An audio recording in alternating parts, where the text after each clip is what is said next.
best of your child when you have a vested interest, not just mouthing it, but coming here and demonstrating they can see. Where's your mom? She's at the PTA meeting tonight. Where's your dad? He's at the PTA meeting tonight. It shows care. Well, you can get that message across to parents, to people, that it's not you ship them off and you've done your job. No, they need to be here. They need to be totally involved. Rarely do we see a person at Cook County Jail where a mom and a dad, or two parents, or three people, or someone was caring. 80% of the people in Cook County Jail, they're there for drug-related. And almost 100% of those people, no mom, no dad, no person in their life, just do what you want. So I listened carefully to what you all are saying. I think you all have some great ideas, but you need to make that connection. You do need to make that connection and answer that question, what's in it for me? Because they think, there's nothing in that for me, and so they won't come. And some people, they will pay their way, like in old days, they would pay their way to get out of the military. I heard the mention of fees. Well, I paid my fee, I did my part, I don't have to go show up. They'll buy their way past them. And when we make excuses for them, or we're busy, we're always busy. But the investment in your child's life was the Super Bowl or your child. We have to show them. But I'm going to get into this now, if you don't mind. All right. Good evening. Thank you for inviting me. Over the past 20 years, I've literally interviewed thousands of bullies, male and female, children, teens, and adults. And they all had one thing in common. They bullied others to feel better. Bullies try to create in their victims the same emotions that they feel. After bullies attack, they leave their victims lacking in confidence, feeling unsafe, and highly unstable. Bullies' goals are to feel power and security. Bullies do not bully everyone. Bullies' number one prime targets are people who share their insecurities, and they're good at spotting it in people. Bullying is a form of abuse. It's defined as an act of repeated aggressive behavior to hurt another person physically, mentally, or socially. Bullying can include one or all of the three basic types of abuse: emotional, verbal, and physical. At Cook County Jail, I divide bullying into two categories: direct bullying and indirect bullying. Direct bullying is self-explanatory. Indirect bullying isolates the victim. Some examples are criticizing the victim's race, religion, sexual orientation, disability, or giving them the silent treatment. Outside of the jail, meaning here in public, outside of the jail, we have direct bullying, indirect bullying, and the new kid on the block, cyberbullying. Cyberbullying is worldwide and it's a major problem. Cyberbullies attack in two ways: direct and by proxy. Direct cyberbullying includes harassing text messages, posting false information, sending sexual pictures, etc. Some real examples are a student may receive a text and they have their alert, and they look at it and it's nasty. They ignore it. They receive another. It's a repeat of the first one. It gets to the point where they get so many that they're hesitant to even answer the phone, to even look at the message, because there may be another one. They're apprehensive all of the time. No one likes to walk around in a state of anxiety. And some children, some adults, you know, they sleep with their phone, right? So they have it. But it becomes a source of benefit and something that they hate, but they keep it with them. Direct cyberbullying includes harassing text messages, posting false information, sending sexual pictures, etc. And it's also by proxy. It happens when a bully uses someone else to do the bullying. I'll be the bully, but I'll convince him to text her with a nasty message. He will get the idea that that's the bad person, and he'll be happy to do as I ask him to do. Meanwhile, because you've identified me as a bully and told me don't contact her anymore, it doesn't mean I'm going to obey. I'll just do it by proxy. I'll do it indirectly. And there's a lot of that going on. Ladies and gentlemen, at least there's one gentleman here. Ladies and gentlemen, I meet with a concerned group of parents and I hear, bullying? Why, my child will never bully anyone. Bullying is not my responsibility. Ladies and gentlemen, I meet with concerned groups of educators, and I hear, we're here to educate students, not deal with behavior disorders. Bullying is not our responsibility. Ladies and gentlemen, I meet with concerned groups of policymakers, and I hear blah, blah, blah, which translated means bullying is not our responsibility. Bullying has characteristics and effects very similar to drugs. When bullying or drugs are being used in your hometown, home school, or home, it's strictly hush hush. Don't talk about it. We don't want to be shamed. Ladies and gentlemen, shame kills. Last year, a BHS student was shamed to death, literally. When a neighbor's child in your hometown, home school, or home hurt themselves to relieve the sometimes chronic pain of bullying in life, groups of concerned parents, groups of concerned educators, and groups of concerned policymakers can be heard whispering and shouting, why didn't somebody do something? I answer, somebody did. And if you're not ashamed, you can view the body at XYZ funeral home. Ladies and gentlemen, you cannot successfully argue the fact children are masters at playing make-believe. They make believe they're Ninja Turtles. They make believe they're race car drivers. They make believe they're superheroes. And as good as they are no match for adults at playing make-believe. Some adults make believe there are no drugs at BHS. There isn't any gang activity at BHS. Bullies will stop on their own. You can make believe this, you can pretend that, but there are gangs, drugs, and bullies at BHS. That's a fact. And while those adults are pretending and playing make-believe, their young soldiers, their sons and daughters are fighting for the right to a safe environment.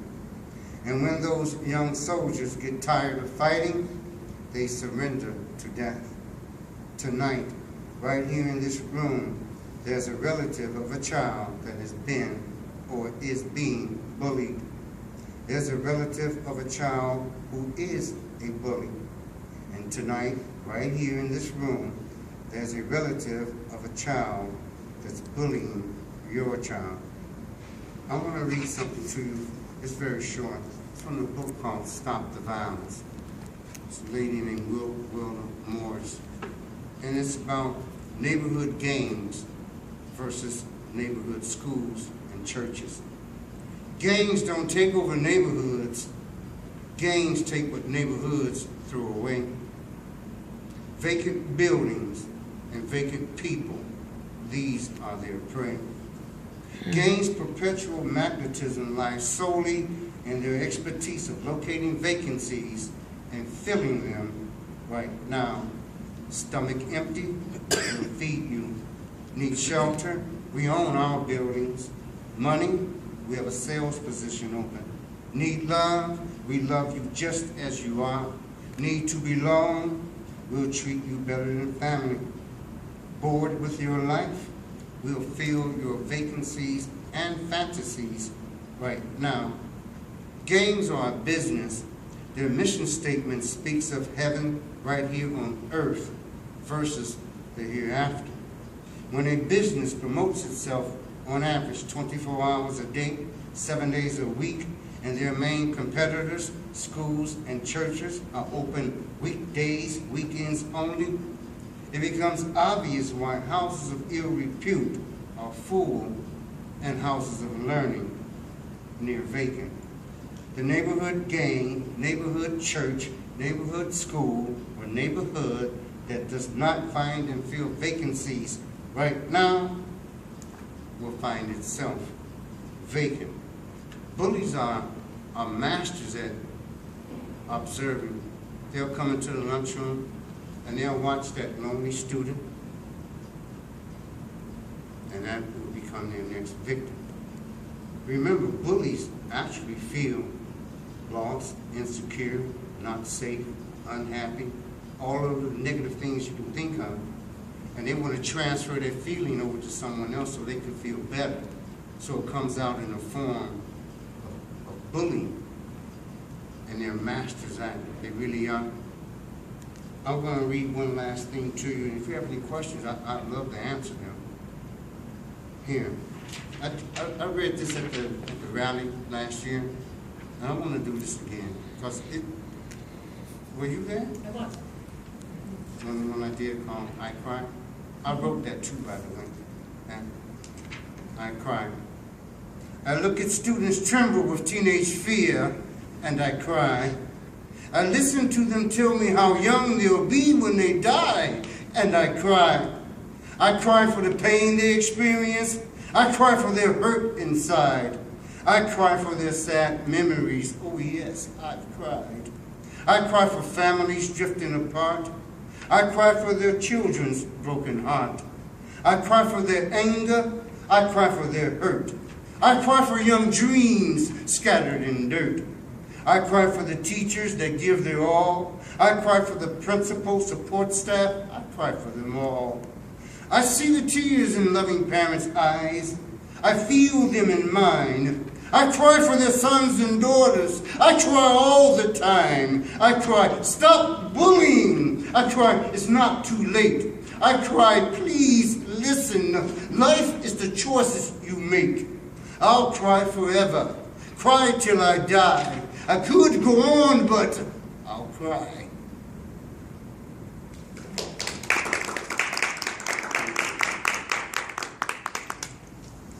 Do you want to have any questions for me? Or?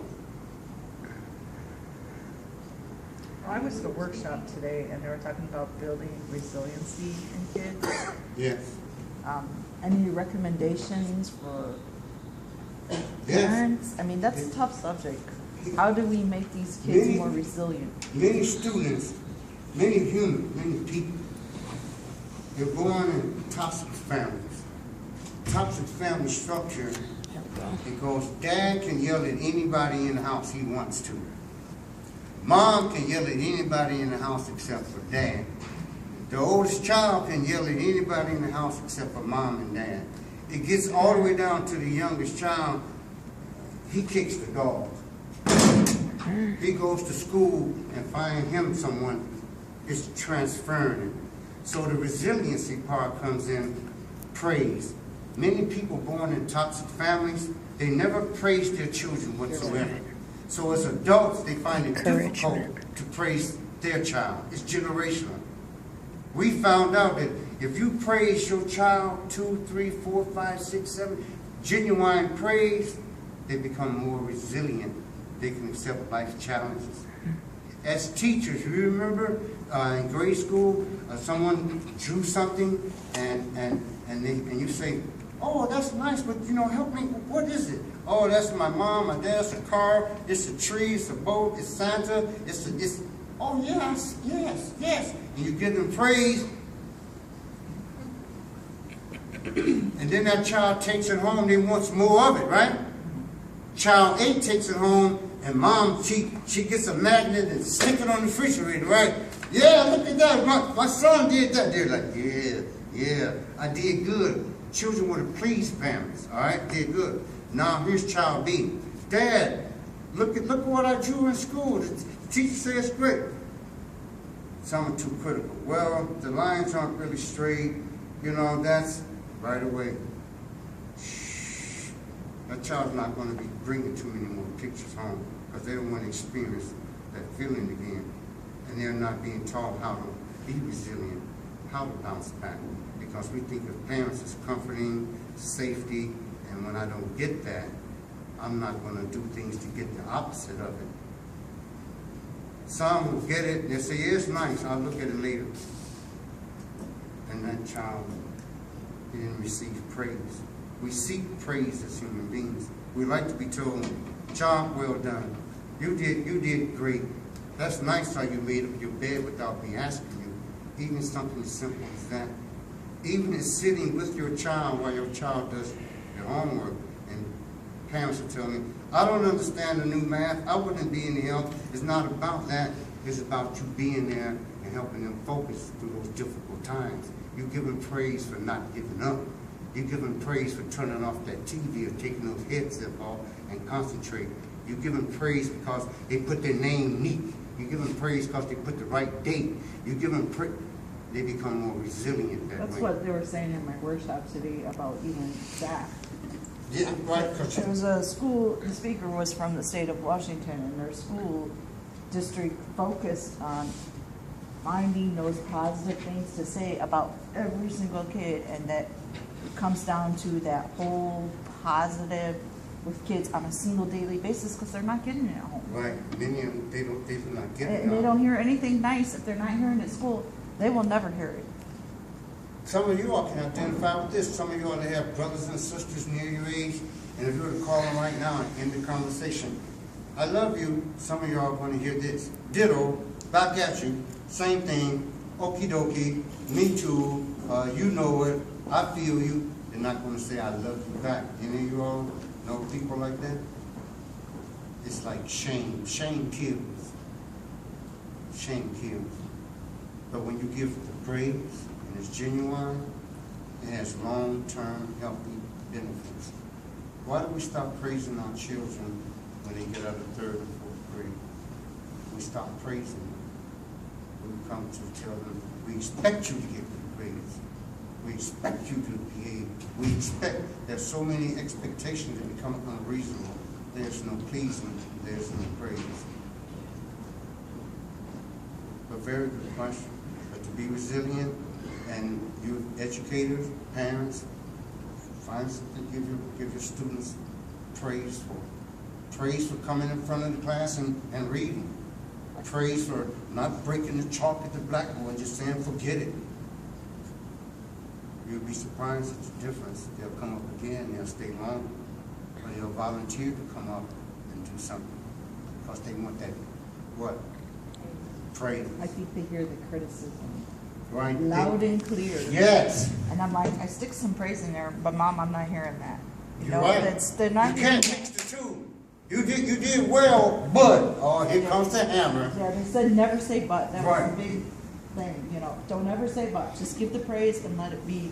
And I think that's what happens is that we always follow up with the but, and teachers too. You put the two in there. Then you take away. It's like, here, want something nice? Oh yeah, that's great.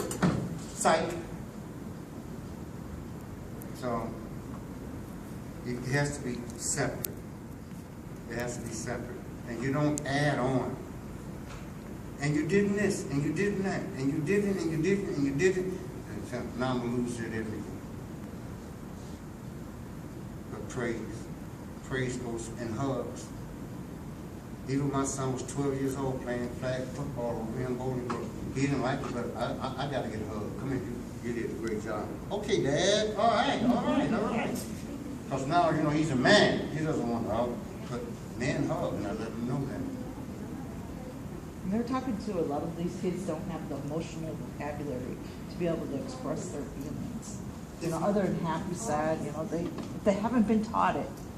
Students, The diverse, emotional, we teach all this other vocabulary, but not the emotional Right. vocabulary. Students- How to identify the feelings.